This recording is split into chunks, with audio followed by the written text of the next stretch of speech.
L'indignation ne fait que commencer face à une décision jugée xénophobe et discriminatoire.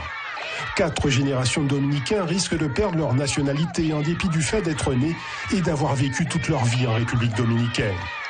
C'est la conséquence d'une sentence sans appel adoptée vendredi dernier par les juges de la Cour constitutionnelle.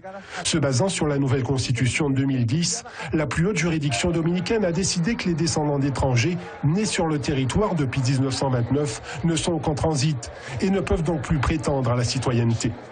Celle-ci ne sera désormais accordée qu'à la condition qu'au moins l'un des parents soit dominicain. Pour certains juristes, c'est une aberration, c'est une interprétation fallacieuse, notamment cette rétroactivité de 84 ans. Aucun tribunal de la République dominicaine, qu'il s'appelle tribunal constitutionnel, tribunal administratif supérieur ou encore Cour suprême de justice, ne peut en République dominicaine légiférer de cette façon. Parce qu'il est en train de dire que les étrangers qui sont nés ici il y a 20, 30, 40 ans de cela sont illégaux. Cette loi va s'appliquer de manière inhumaine aux ressortissants haïtiens, parce que ce sont eux qui sont nés ici, ceux qui sont là depuis 20 ans, 30 ans, quelques-uns sont même ici depuis 50 ans, et ils n'ont pas le moindre petit papier disant qu'ils sont dominicains. Cette décision vise effectivement la population d'origine haïtienne, régulièrement accusée d'envahir le pays. L'État dominicain a pourtant fait venir cette main-d'œuvre bon marché pour faire tourner son économie, et notamment ses champs de canne à sucre.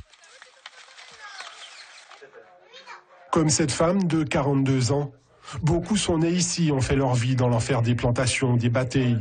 Ils sont dominicains, mais pourraient se retrouver sans nationalité. Si peut-être maman mourit, papa mourit à Haïti, mon père connaît route là, côté m'a parlé, peut-être c'est maman qui pour mener l'autre bord. Voilà un pays qui décidait sanctionner de monde qui c'est petite terre République dominicaine, non? Parce que tout simplement, il y a une origine qui est haïtienne et que il y a déclaré comme apatride. C'est inacceptable. S'agissant de cette mesure que République dominicaine prend, il doit interpeller les grandes puissances et toutes les organisations internationales.